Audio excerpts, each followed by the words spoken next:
Leo, hi, welcome to Mr. Queen PH. And let's see what's coming to you in the next 7 days from the time na mapanood nyo ang reading na to dahil ito ay isang timeless reading. Anytime na mapanood nyo to, as long as makaka-resonate kayo, this reading is for you. And of course, general reading, pwede kayong makarelate, pwedeng hindi. Just take what resonates. Follow na rin kayo or subscribe dito sa ating channel. Okay, Leo. Ray of light. Uy, ang ganda nito. This is about focus, no? Some of you maaring meron kang bibigyan ng attention in the next 7 days kasi gusto mong makita yung goal, yung outcome ng goal mo. Diba? For example, example lang naman, halimbawa, ang goal mo kumita ng a certain amount of money, no? Let's say, 20,000 in the next 7 days.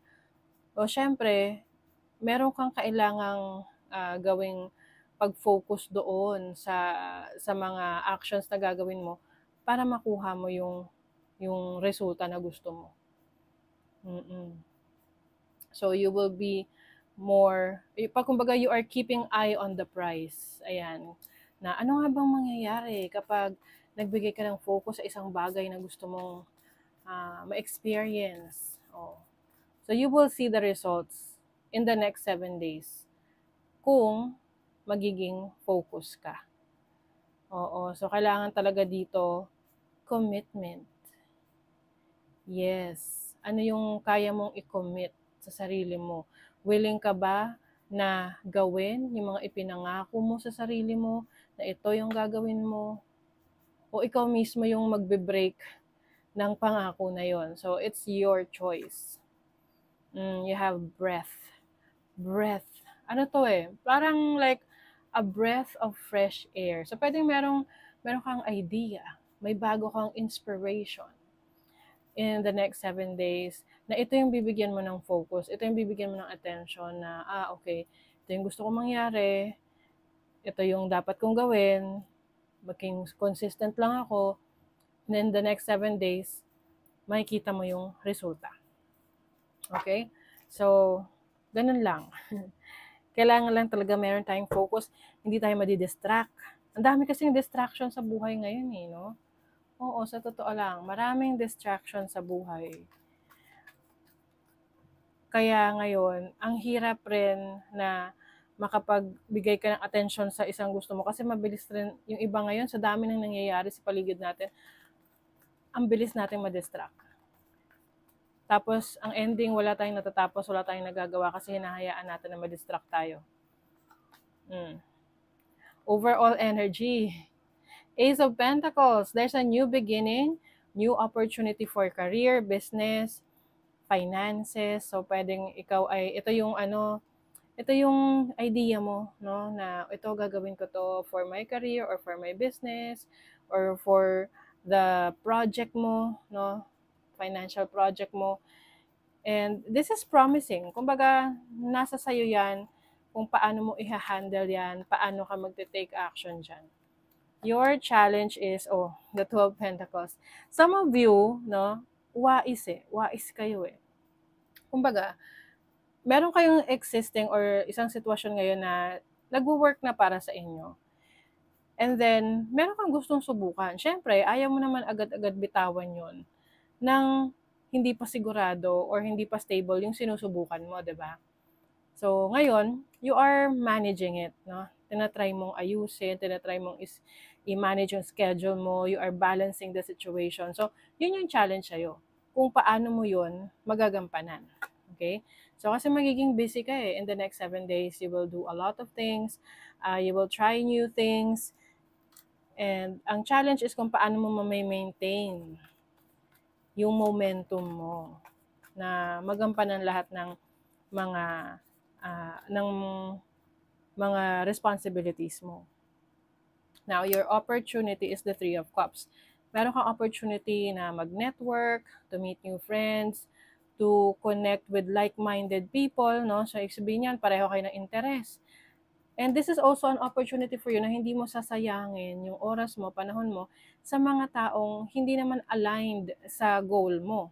'Di ba? Bakit ka makikisalamuha doon sa mga tao na hindi naman nakakaintindi sa'yo or hindi naniniwala sa kakayanan mo. So, syempre, you will connect with the people na naniniwala sa kakayanan mo, sumusuporta sa'yo, 'di ba?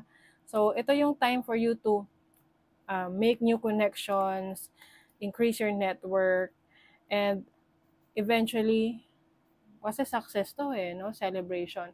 Eventually, makikita mo yung resulta niyang ginagawa mo. Yan. Sabi nga ni Warren Buffett ba yun? Your network is your net worth.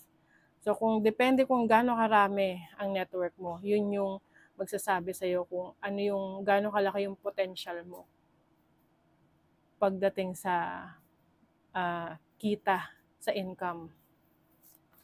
And then your blessing, the Queen of Swords. Ang maganda rito na as a blessing kasi yung discernment mo. Kumbaga, magaling ka ng kumilatis ng tao. Alam mo na kung saan ka sasama, alam mo kung sino yung iiwasan mo, alam mo kung sino yung tatanggalin mo sa buhay mo. 'Di ba? Mas matalino ka ngayon, mas alam mo kung ano yung makakabuti sa'yo. At disiplina, no? Yun yung importante. Alam niyo kahit ano ang i-goal niyo sa buhay niyo, kung meron kayong disiplina at commitment, ma-achieve niyo yun 'Di ba? So that's your blessing. Okay, tingnan natin yung energy ng money, career, finances. Money, career, finances.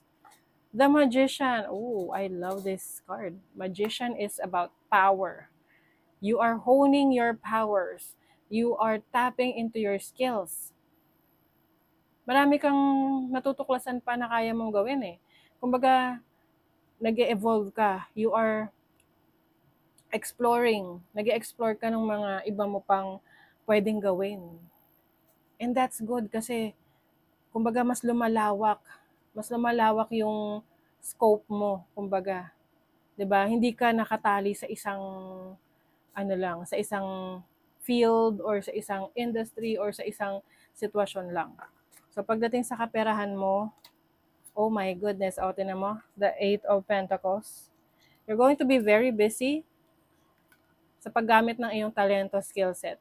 Regardless yan kung trabaho man yan, business, career. Mas magiging magaling ka dyan. Mas mamamaster mo yung craft mo. Kung ano man yung bibigyan mo ng focus, di ba? When we were starting, sabi ko focus. Kung saan ka magbibigay ng focus at attention sa pera mo, sa business or career, kung nasaan dyan yung focus mo, ano man yan, andoon ang power mo, andoon ang blessings mo, andoon ang pera mo. Love life. The Three of Pentacles. Some of you are supported by your loved ones, pwedeng sa family, sa friends, or romantic partner. You have the Four of Pentacles. Very stable yung relationship mo with your family or your loved ones. Ang nakikita ko rito, very practical yung relationship ninyo. Maaring meron kayong parehong goal sa buhay na ito yung gusto nyo ma-achieve. So, nagtutulungan talaga. The Three of Pentacles is about collaboration, working on a project. So, yun ang maganda kasi na, yung tao na kasama mo sa buhay, hindi siya pabigat. Kumbaga, siya yung sumusuporta rin sa'yo. Siya yung kasangga mo, 'di ba? You are setting boundaries, Leo. Yung mga tao na alam mong hindi na nakakatulong sa pag-unlad mo, you are cutting them off. That's the blessing, okay? Mas confident ka ngayon, mas assertive ka, mas passionate ka, alam mo kung ano yung gusto mo, and you will go for what you really want in life. 'Di ba? Ayan synchronize, partnership, unison. So yun nga, pumapartner ka sa mga tao na alam mong andyan para sa'yo, naniniwala sa mga ideas mo, naniniwala sa mga kakayanan mo, at sila yung nagiging inspiration mo. Magiging aligned ka doon sa mga tao, sitwasyon na talagang magiging supportive sa goals mo. Kasi minsan kahit na alam mo kung ano yung gusto mo, pero yung mga tao, sitwasyon sa paligid mo hindi aligned, wala rin So, yun nga, kailangan umalis ka sa ganong sitwasyon. Hanapin mo kung sino yung mga, kumbaga, kagrupo mo, ganon, nasusuporta sa'yo. Reflect on your priorities. Ito yung pag-iisipan mo, saan mo mas gagamitin yung energy mo, yung focus mo, kung saan talaga mas merong resulta na makikita ka. Surrender to the divine, full moon. Ito yung kapag may mga bagay na hindi ka kontrolado, isurrender mo lang. Kasi hindi mo na talaga kontrolado eh. Kesa naman ma-stress ka at magkaroon ka ng anxiety at mag-alala ka. Ang importante, you did your best. Nagawa mo na yung gusto mo, yung dapat, yung pinaka-best para sa'yo, and, surrender to the divine, surrender to God. So that is your reading, Leo. Thank you so much. See you again.